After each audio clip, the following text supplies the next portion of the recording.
Shalom semuanya. Ya, saya senang kita bisa berkumpul bersama pada pagi hari ini. Kita akan merenungkan kebenaran firman Tuhan, ya. Seberapa sering dari antara Anda kalau Anda membeli sesuatu, ya. Ada yang suka belanja di sini, bisa lambaikan tangannya? Oh, enggak kelihatan ya. Suka belanja online? Nah, itu ya. Oke. Kalau kita beli sesuatu dan barangnya sudah datang, nyampe kepada kita, entah Anda itu cari di toko atau itu belanja online ya saudara-saudara, periksa barangnya dulu enggak? Ya, dicek dulu gitu. Ya, Anda perhatikan benar-benar apakah barang itu sesuai dengan selera Anda, sesuai dengan keinginan Anda, pas dengan ukuran Anda begitu. Dan kira-kira ketika Anda mengamati, ketika Anda memperhatikan, pasti Anda juga lihat ini kira-kira kadaluarsanya masih lama atau enggak gitu ya. Lalu apakah barangnya itu terdapat cacat produk atau tidak, kan begitu. Anda kepingin barang yang Anda beli atau Anda yang akan nanti Anda pakai itu lengkap, betul ya? Tidak ada kurangnya. Misalkan Anda beli sepeda deh, ya bayangkan beli sepeda, ternyata gak ada rodanya gitu. Tetap Anda beli gak? Anda beli sepeda gak ada sadelnya, gak ada setirnya, gak ada remnya bahkan. Sudah bukan sepeda, itu suku cadang ternyata. Ya. Dan kalau kita beli sesuatu pasti kita menginginkan barang itu sempurna, lengkap, utuh gitu ya. Barang aja kita perlakukan demikian. Bagaimana dengan diri kita? Saya ingin menyampaikan satu topik hari ini yaitu diriku seutuhnya, menjadi diri kita, pribadi kita yang lengkap, yang sempurna, yang utuh itu bagaimana menjadi diri Anda yang begitu utuh, lengkap, sempurna, gak kekurangan satu apapun ya. Buka satu kebenaran firman Tuhan di dalam Yakobus pasal 1 ayat 2 sampai ayat yang keempat. Yakobus pasal 1 ayat 2 sampai ayat 4, gak banyak-banyak ini ayat firman Tuhan. Kita pelajari bersama-sama, sudah dapat semuanya? Ya, mungkin Anda juga bisa baca di layar LED. Kita baca bersama ayat 2 sampai ayat 4 dari Yakobus pasal 1. Demikian firman Tuhan, 1, 2, 3. Saudara-saudaraku, anggaplah sebagai suatu kebahagiaan apabila kamu jatuh ke dalam berbagai-bagai pencobaan. Sebab kamu tahu bahwa ujian terhadap imanmu itu menghasilkan ketekunan. Dan biarlah ketekunan itu memperoleh buah yang matang supaya kamu menjadi sempurna dan utuh dan tak kekurangan suatu apapun. Ya, biasanya kalau kita baca firman Tuhan, surat dari Yakobus ini kayaknya Anda selalu terbawa untuk kita semakin kuat dalam pencobaan itu gimana ya. Menghadapi pencobaan kita harus punya ketekunan. Yakobus juga menyarankan supaya anggaplah sebagai suatu kebahagiaan kalau kamu jatuh dalam pencobaan, menghadapi tantangan. Tetapi kita mau lihat dari sudut pandang yang sedikit berbeda. Karena ada kaitannya dengan karakter kita ternyata. Melalui pencobaan itu, ketika kita menghadapinya dengan penuh kegigihan dan ketekunan, ternyata hasilnya adalah diri kita, karakter kita, kepribadian kita menjadi matang. Bagaikan buah yang sudah matang, buah yang sudah masak. Kalau dimakan kan begitu enak ya. Saya nggak tahu belakangan ini atau hari-hari ini sudah musim mangga atau belum. Ya, karena di rumah saya, ya, tapi ya, saya tidak menyarankan Anda mampir. Di depannya itu ada pohon mangga, saudara-saudara ya. Ya kenapa gak boleh mampir pastor ya, kok gak mau bagi-bagi? Belum mateng buahnya. Ya, belum mateng. Karena ini sudah 2 tahunan belakangan ini, saya menunggu buahnya ini kok gak muncul-muncul gitu ya. Pernah itu 2,5 tahun terakhir lah itu buahnya muncul. Wah itu kalau pas lagi matang manis, legit. Tapi ternyata sudah sekian lama kita tunggu, saya pikir itu akan berbuah setahun sekali. Ya normalnya pohon mangga begitu kan, pas musimnya berbuah mangga, muncullah buahnya. Yang di depan rumah saya ini spesial, gak tumbuh-tumbuh. Ya, sampai akhirnya ya saya ketemu dengan seorang teman, dia itu lagi merekayasa genetika untuk membuat pupuk. Katanya pupuknya spesial, bisa menyuburkan tanaman. Ya udah deh, saya pakailah pupuk dari dia. Saya tunggu, saya telatenin, dan puji Tuhan. Akhirnya pohon mangga saya berapa bulan belakangan ini mulai berbunga. Dan itu adalah tanda-tanda bakal berbuah. Bunganya banyak, buahnya banyak. Tetapi sayangnya, buah yang masih kecil-kecil itu belum matang. Mulai ada yang berjatuhan beberapa. Saya dan istri tiap pagi kalau lihat ada buah mangga yang kecil-kecil tuh rada gelo. Ini belum mateng sebetulnya. Masih ukurannya masih ya kecil-kecil segini gitu ya. Belum yang utuh besar begitu. Ya kita coba kupas. Ya pasti warnanya belum kuning. Begitu dimakan ya belum mateng, sepet gitu ya. Rada kecut-kecut gitu ya. Ya setiap kita pasti lebih menginginkan buah yang matang. Nah karena itu kita belajar dari sudut pandang yang berbeda ini. Bagaimana kita menjadi pribadi yang matang, supaya kita menjadi sempurna, utuh, diri kita yang seutuhnya, dan tidak kekurangan satu apapun. Ya, oke kita belajar. Yang pertama, apa sih yang dimaksud mengenai diri kita yang seutuhnya? Diri kita yang seutuhnya tuh maksudnya bicara soal integritas. Ya, pernah dengar istilah integritas ya? Kalau kita menyangkut soal karakter. Integritas itu berasal dari bahasa Latin, integer, yang artinya utuh dan lengkap. Nah istilah ini kemudian kita jabarkan apa sih integritas itu sebetulnya ya. Integritas adalah mutu atau sifat kesatuan yang utuh dan konsisten, yang memancarkan kejujuran, kewibawaan, dan keadilan. Dan setiap anak Tuhan, saya dan Anda sebagai orang Kristen harus punya ini, integritas. Catat baik-baik atau foto deh ya. Integritas adalah mutu atau sifat kesatuan. Karena berasal dari kata integer itu kan ya satu, utuh itu ya. Yang utuh dan konsisten yang memancarkan kejujuran. Jadi anak Tuhan harus jujur, kewibawaan harus punya wibawa, dan keadilan. Karena kalau kita tidak bisa menghidupi integritas sebagai karakter kita, orang lain gak bakal percaya sama kita. Ya, termasuk di dalam Alkitab yang saya dan Anda punya, di dalamnya harus terkandung integritas, harus utuh, bisa dipercaya. Firman Tuhan ini dituliskan dengan penuh kejujuran. Tokoh-tokoh Alkitab yang ada di dalamnya tidak semuanya sempurna. Jujur nih Alkitab. Ada wibawanya, karena begitu diuji, ya benar ini, kenyataan. Dan juga memancarkan keadilan, itulah integritas. Karena itu setiap anak Tuhan, saya dan Anda yang hidup berdasarkan firman, hidup berdasarkan panduan dalam Alkitab ini, kita juga harus punya integritas sama seperti Alkitab pun punya integritas. Nah integritas itu penting. Ya, ada suatu cerita nih, ini cerita dari belasan tahun yang lalu yang saya dengar. Ada seorang pemudi yang dia sudah lulus dari high school, kemudian dia berencana kuliah ke luar negeri, ke Prancis. Ya. Dan dia kan hidupnya serba pas-pasan. Untuk memenuhi biaya kehidupan dia harus hemat sehemat-hematnya. Sehingga ketika dia sampai di Prancis, dia mulai menjalani kuliah, dia harus adaptasi dengan lifestyle di sana, dengan transportasi, kendaraan umum dan sebagainya. Sampai akhirnya dia menemukan celah. Bagaimana caranya supaya dia bisa naik kendaraan umum dengan gratis, tanpa bayar. Ada yang mau? Ya, contohnya di kota Surabaya ini pakai transportasi Surabaya bus gitu kan. Anda mau naik transportasinya gratis? Tunjukkanlah KTP bahwa Anda lansia. Ya, dijamin gak bayar. Tetapi ini kan seorang pemudi yang usia masih kuliah gitu kan. Dan dia mendapati sistem tiketing di sana itu online atau mandiri gitu ya. Jadi tidak ada penjaganya, tidak ada petugasnya, tidak ada pengecekan. Ya sesekali dicek itu secara acak, secara random. Dan dia mendapati bahwa, saya bisa ngakalin ini. Saya bisa hemat biaya transportasi selama 4 tahun saya kuliah di sini kalau begitu. Dan akhirnya itulah yang dia jalani selama 4 tahun dia kuliah. Tetapi di perkuliahan dia itu terkenal rajin. suka belajar, nilainya bagus, prestasinya begitu tinggi.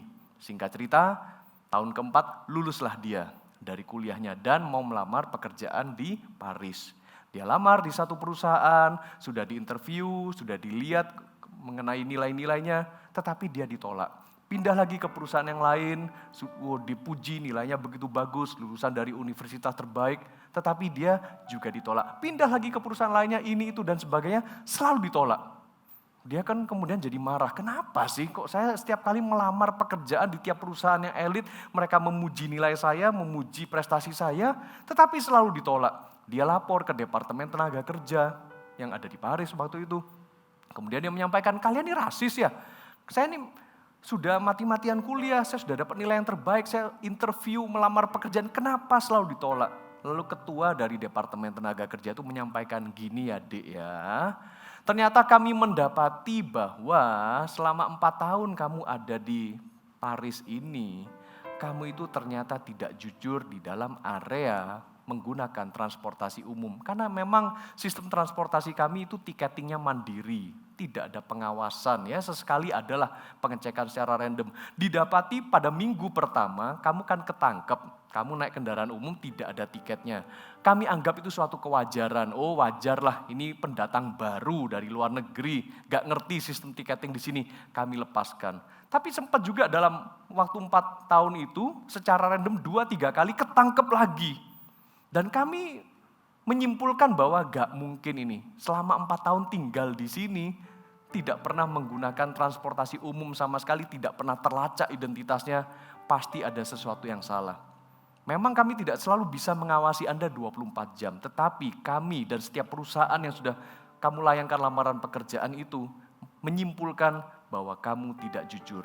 Dan karena kamu tidak jujur, perusahaan manapun juga tidak bisa menerima kamu, karena iktikat yang ingin ditunjukkan di dalam setiap kinerja itu adalah kejujuran. Dan kami harus bisa mempercayai orang yang jujur. Ya, bisa paham ya? Orang yang gak punya integritas hidupnya itu gak utuh, gak sempurna. Sehingga dia itu tidak jujur, dia tidak bisa dipercaya. Itulah yang menjadi alasan kenapa dia ditolak. Ya, cerita lain misalkan. Ya, saya pernah memberikan kepercayaan kepada, ya ini waktu dulu pelayanan masih di luar kota, di luar pulau, di luar Jawa Timur ya. Waktu itu kami ada pelayanan untuk penjangkauan di area kurang lebih 13 km dari kota. Kami menjangkau area itu dan setiap kali kalau mendatangkan rekan-rekan dari area yang jaraknya 13 km dari kota atau dari jaraknya ke gereja, itu perlu transportasi khusus. Ya kita diskusi karena ini kan penjangkauan kan. Kemudian saya memberikan kepercayaan kepada satu orang, oke tolong ya kamu survei kendaraan umum mana yang bisa kita sewa supaya serombongan jemaat ini bisa dibawa untuk beribadah ke gereja kita. Jaraknya sekitar 13-14 kilo, kita kalau menemukan transportasi yang masuk akal harganya, kita bayarkan. Setiap minggu kita support. Oke, pastor, saya akan carikan. Ya, dia survei dan sebagainya, kemudian lapor kepada saya, kita diskusikan dengan tim pastoral. Oke, harganya masuk sekian.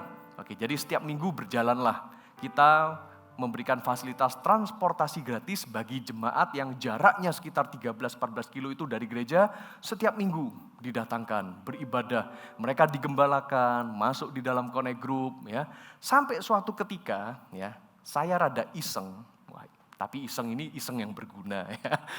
Saya nyapa supir angkotnya, ya, saya tanya, Pak, biasanya Bapak dari area sana ya, menuju ke gereja, setiap minggunya itu berapa Pak? Ya, saya iseng bertanya, dia menyebutkan sebuah nominal dan saya kaget.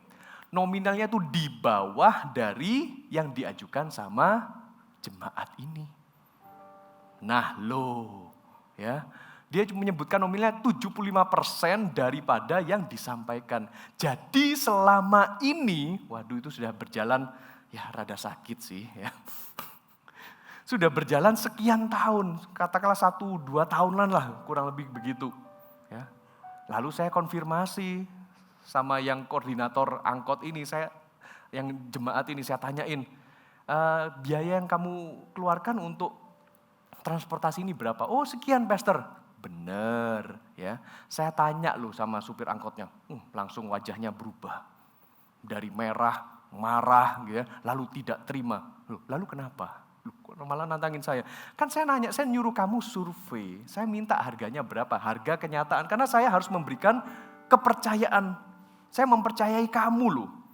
Maksudnya kalau drivernya ini, supirnya, angkotnya ini buka harga berapa, ya itulah yang gereja bayarkan. Ya ternyata dia ngambil komisi sendiri. Nah, paham ya?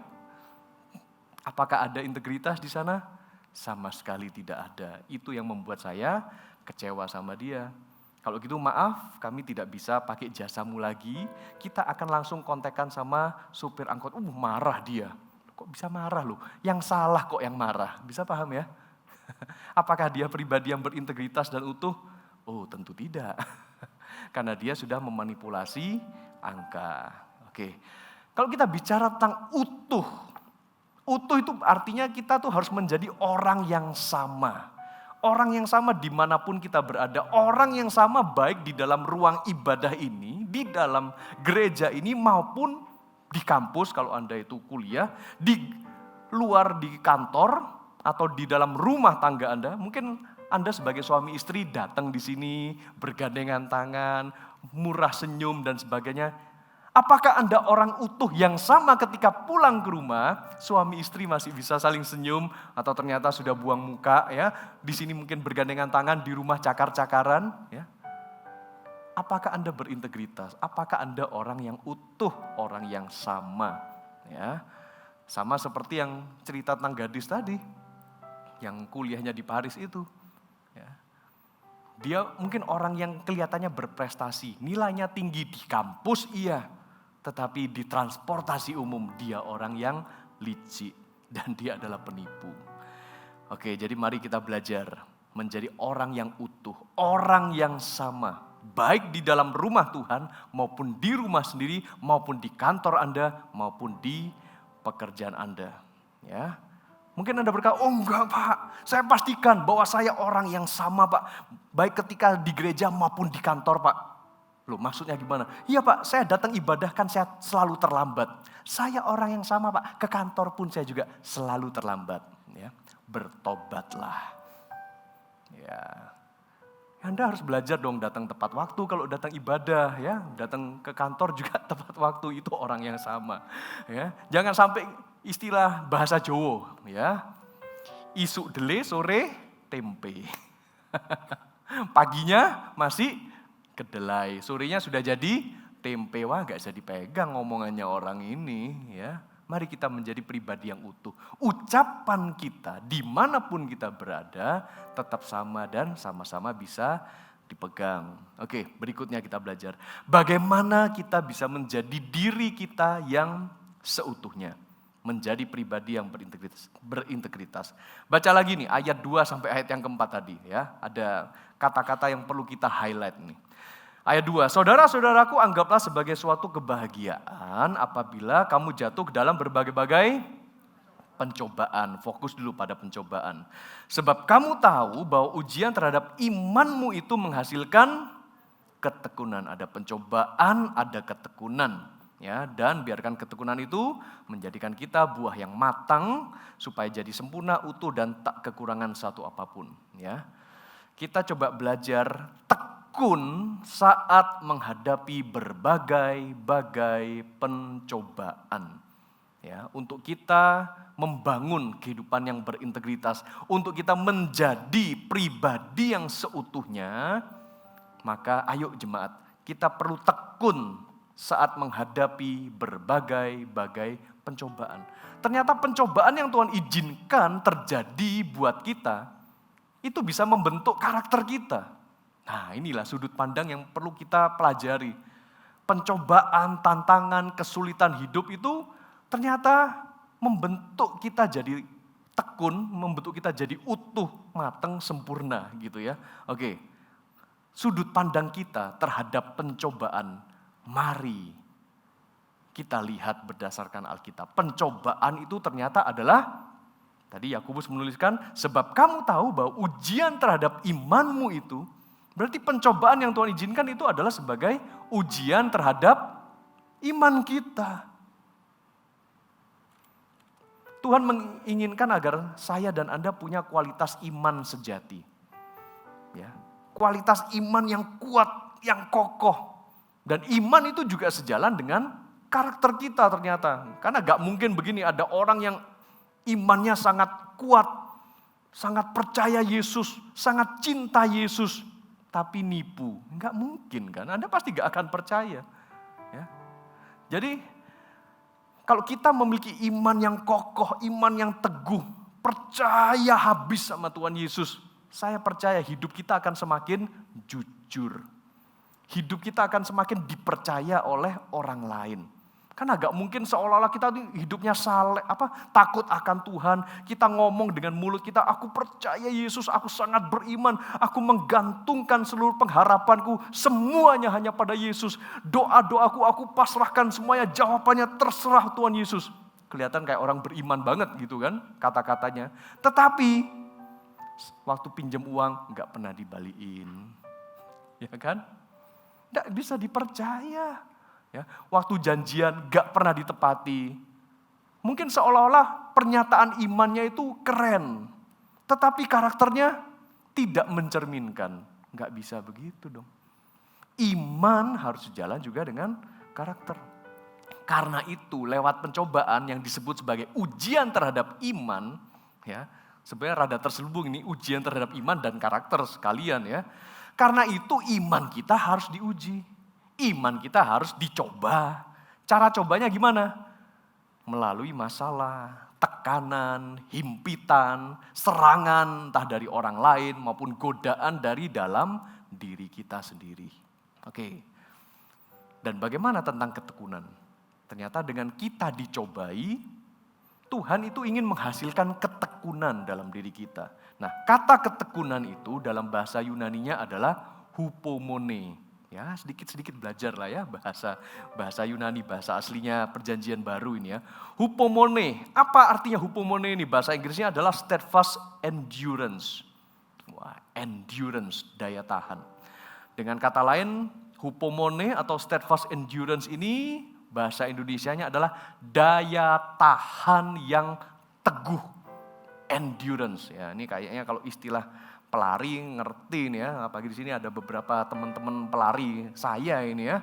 Endurance kan daya tahan. Kalau kamu kepengen menempuh jarak maraton 42 kilo misalkan gitu ya, kamu harus punya daya tahan dulu, paling tidak selesaikan lari 5 kilo dulu. Masa lari 3 kilo aja sudah menggeh-menggeh, sudah mau pingsan, mau mencapai 42 kilo, kamu gak punya daya tahan. Tanpa latihan gak bisa. Ya, saya dan beberapa teman-teman lari ini kan, ya kadang-kadang kan kita ikut race bersama ya. Pasti kita melatih daya tahan kita. Beberapa hari sekali mesti lari. Minimal target kita 5 kilo. Supaya apa? Supaya kalau lari 10 kilo kita punya daya tahan. Kalau sudah tembus 10 kilo, daya tahan kita udah kuat nih. Pasti kita akan men-challenge diri kita. Minimal kita harus half marathon 21 kilo. Ya. Saya melatih diri saya harus sampai 15 kilo minimal. Karena kalau saya punya daya tahan sampai 15 kilo gak capek, saya pasti bisa mencapai 21 kilo. Dan seterusnya. Ya, itu namanya daya tahan. Demikian juga kalau Tuhan izinkan terjadinya pencobaan dalam hidup kita, tantangan dalam hidup Anda, ada yang pencobaannya sudah selesai, masalahnya sudah selesai. Pastor, kok kayaknya gak selesai-selesai ya pencobaan dalam hidup ini? Ya iya, Tuhan ingin menguatkan iman Anda dan karakter Anda. Karena seolah-olah Anda, wah aku sudah menyelesaikan masalah ini. Loh kok datang masalah baru ya?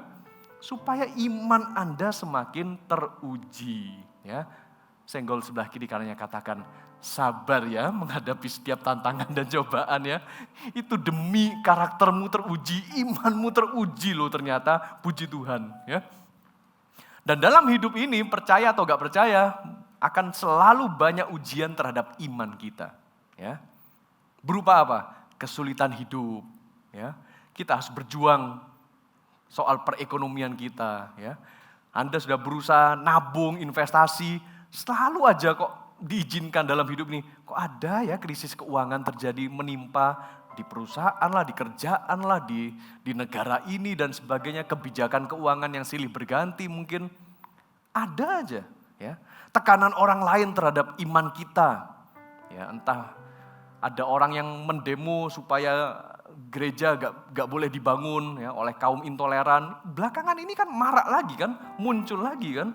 Bahkan perlakuan yang tidak adil terhadap kita.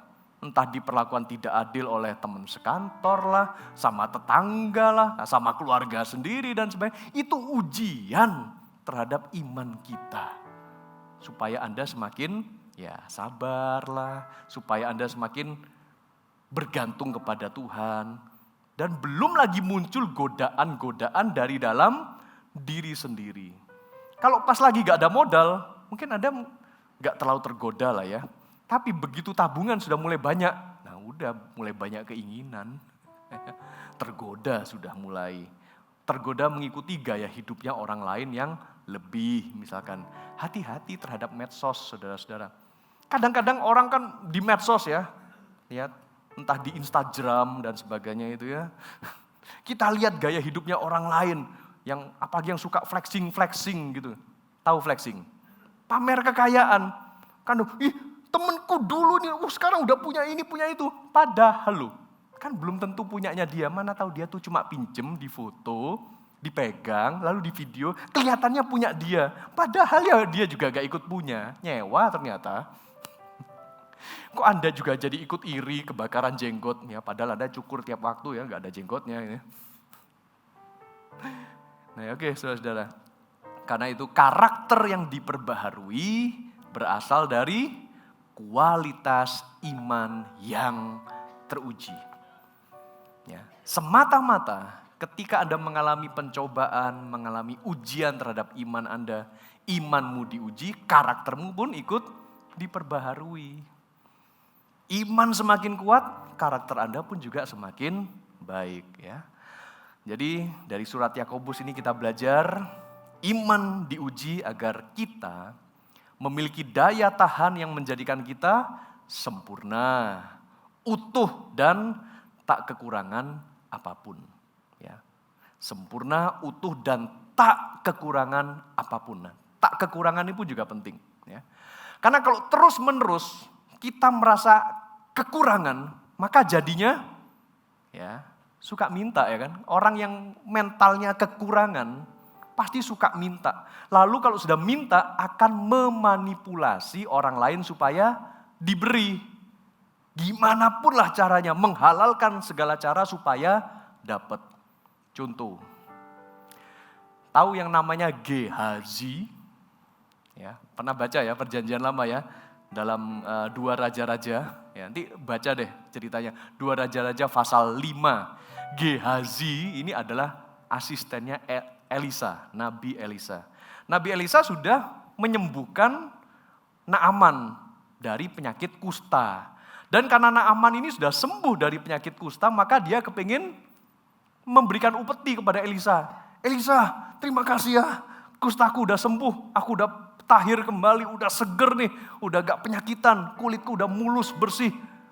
Kalau aku gak memberikan suatu persembahan atau upeti kepada kamu kok rasanya gak enak. Ya, karena itu dia kepingin donasi lah sama Elisa. Tapi Elisa kan seorang nabi, takut akan Tuhan. Dia merasa gak perlulah, udah pakai aja tuh duit buat kamu deh, aku gak perlu. Ya, Elisa tidak menerima pemberian dari Naaman, ya udah. Tetapi asistennya Elisa ini, Gehazi, loh emane rek, gitu ya. Sayang sekali, aduh bosku, kenapa gak terima, ini kan lumayan, terima duit segini besar, kita kan bisa jajan, kita bisa foya-foya, kita bisa healing. Aduh bosku si Elisa ini kok gak ngerti sih. Ya, coba lihat nih, 2 Raja-Raja pasal 5 ayat 20. Berpikirlah Gehazi, ya, karena dia tidak utuh, dan dia selalu merasa kekurangan, dia merasa gak lengkap tanpa duit ya. Berpikirlah Gehazi, bujang Elisa, abdi Allah, sesungguhnya tuanku terlalu menyegani Naaman, orang Aram ini dengan tidak menerima persembahan yang dibawanya. Demi Tuhan yang hidup, sesungguhnya aku akan berlari mengejar dia dan akan menerima sesuatu dari padanya. Kenapa Gehazi melakukan hal itu? keluar dari rasa tidak utuhnya dia, kekurangannya dia, sehingga dia minta apapun caranya. Padahal Elisa sudah nolak, udah gak usah bikin malu kan Gehazi ini. Gak punya integritas dia. Ya, singkat cerita Gehazi mengejar Naaman. Naaman kan bingung, kok kamu datang lagi, kenapa? Ya, lalu ayat 22 dijawab gini, selamat, Tuanku Elisa menyuruh aku mengatakan, baru saja datang kepadaku 2 orang muda dari pegunungan Efraim, dari antara rombongan Nabi. Baiklah berikan kepada mereka setalenta perak dan 2 potong pakaian. Ya, ini kalimat jujur dari Gehazi atau dia ngarang? Ngarang lah ya. Dia akan menghalalkan segala cara, karena dia tahu Naaman ini punya niat memberi. Tetapi kan ditolak sama Elisa. Dia ngarang cerita, ada tamu datang nih, kita perlu duit ya dari kamu. Ya karena Naaman memang sifatnya suka memberi, karena dimanipulasi oleh Gehazi, diberikan juga. Tapi singkat cerita, ketahuan kan. Nah begitu udah ketahuan, marahlah Elisa, Gehazi, aku ini sudah nolak pemberiannya dari Naaman, bikin malu aja kamu. Ya udahlah kalau gitu, penyakit kustanya si Naaman pindah ke kamu. Jadilah dia kusta. Saudara, mungkin Anda pernah merasa enggak, masalahnya orang lain pindah pada dirimu sendiri. Kok bisa ya? Kayak yang kena masalah itu dulu temanku ini. Ya, saya enggak tahu. Anda mungkin sempat nolong orang ini, tetapi ada persenan yang Anda terima mungkin ya, seharusnya Anda tidak terima. Masalahnya orang itu pindah sama Anda. Ya, coba perhatikan baik-baik. Jangan sampai ya. Jangan sampai kalau kita sudah menjadi diri kita yang seutuhnya, lalu kita masih merasa kekurangan. Lalu kita perlu menambahi kekurangan itu dengan entah itu uang kah, entah dengan barang tertentu, aksesoris tertentu. Gak usah deh ya. Kalau kita sudah utuh, lengkap, sempurna, tidak kekurangan satu apapun, kita tidak perlu mengejar yang namanya kekayaan lah, uang lah, karena itu tidak akan bisa menutupi kekurangan kita. Kekurangan yang saya dan Anda miliki hanya bisa ditutupi oleh darah Yesus. Pengorbanan Yesus yang menjadikan saya dan Anda buah yang matang.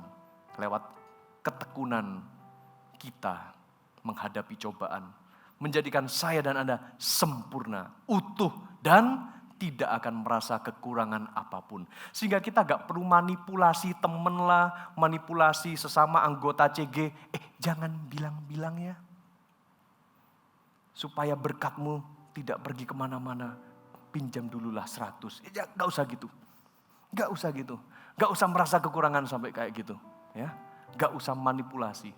Termasuk jangan manipulasi jabatan Anda, jabatan pelayanan Anda di dalam kehidupan hubungan berjemaat.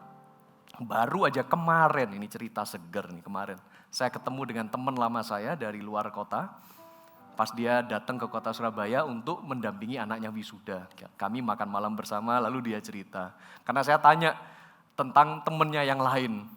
Ya, pemimpin rohaninya dia, istilahnya begitu. Tapi ternyata, sudah keluar katanya, sudah gak bersama kami, Pastor. Oh ya, kenapa ceritanya? Saya menghormati dia sebagai pemimpin rohani saya di dalam pelayanan. Tapi istrinya itu ternyata jualan asuransi. Ya, singkat ceritalah, dia memanipulasi asuransinya sehingga ternyata yang seharusnya dibayarkan secara rutin oleh teman saya ini ke pihak istrinya bermasalah. Sampai akhirnya rugi sekian puluh juta lah. Lalu kan gak terima, ini kan masalah asuransi dengan masalah pelayanan kan beda. Lalu yang mantan pemimpin rohaninya dia itu berkata gini deh ya, kita tutup aja kasus ini, bikin surat perjanjian, surat pernyataan bahwa kamu tidak akan mempermasalahkan istri saya soal uang asuransi ini. Karena harusnya kan uang asuransinya utuh dibayarkan kan, tapi ternyata dimanipulasi sama istrinya, tidak.